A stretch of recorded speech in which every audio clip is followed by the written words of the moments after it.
on guys, hello and welcome back to the Royal Renegades. So today we do have a gun, but we're not going to be really shooting it that much. More of a bushcrafting. We're going to cook up some meat, and I've just got a little camp here, and just going to be a little bit of a bushcrafting video.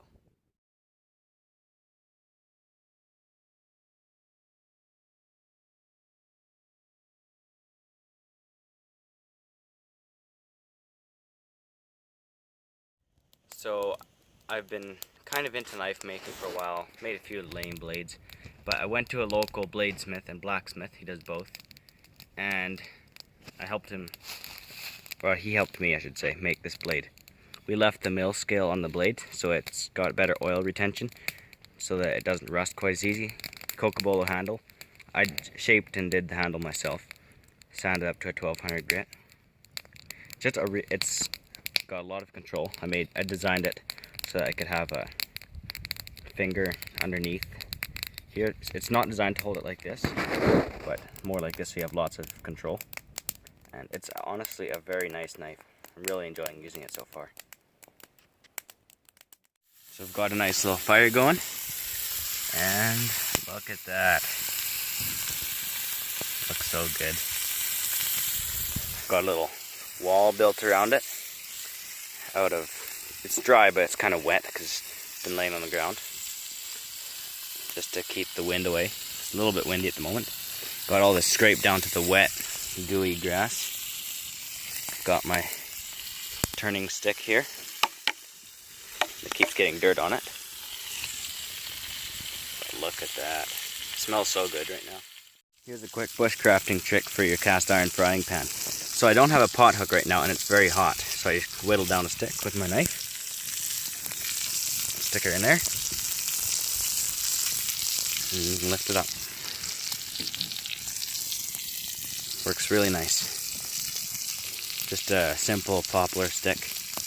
Whittled down with my hand forged knife. So here we are. That's finished. Just a little pink on the inside. Just perfect. Fire's still going. Built up a little log wall here to keep the wind away. Time to eat it. See what it tastes like.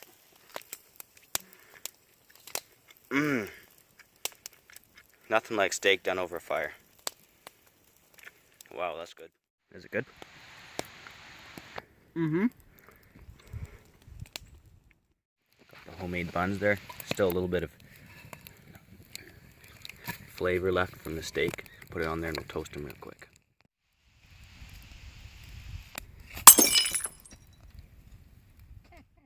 There's one thing I want you to appreciate while I'm spreading this butter on my bread here.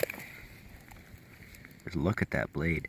It almost looks like raindrop Damascus steel, but it's just the mill scale that I didn't grind off when I was making the knife. The beautiful Cocobolo wood, stainless steel pins. Just such a beautiful and versatile knife.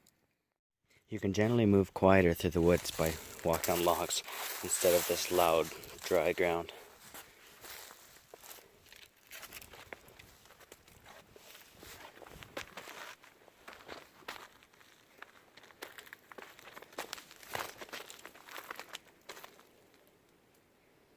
Sometimes you do have to cross the ground, but in areas like this you can usually go quite far and nearly silently on these logs.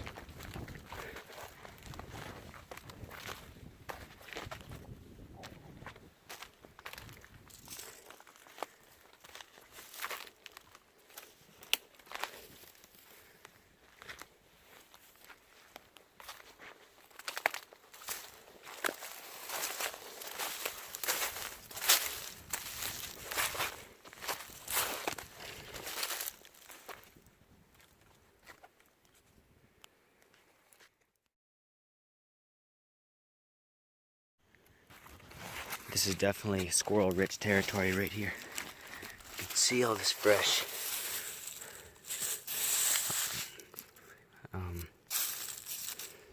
pine cone shavings where they open it up to get the nut that's inside, or the little tiny nuts that are inside. There's quite a few of them in each pine cone. And right over here is the lake, or large pond if you want to call it that. This is right on the narrow end. You can see it's starting to break up over there.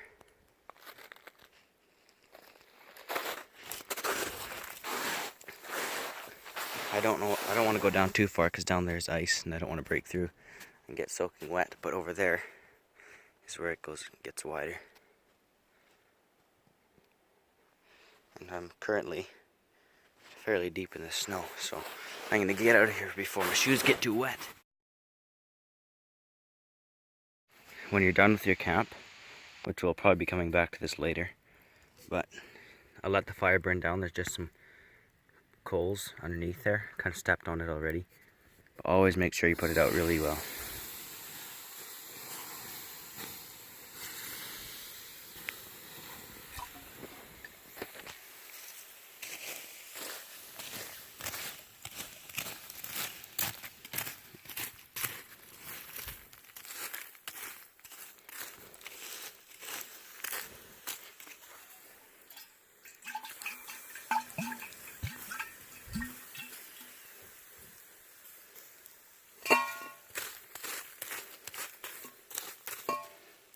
Now they're all soaking wet and cold.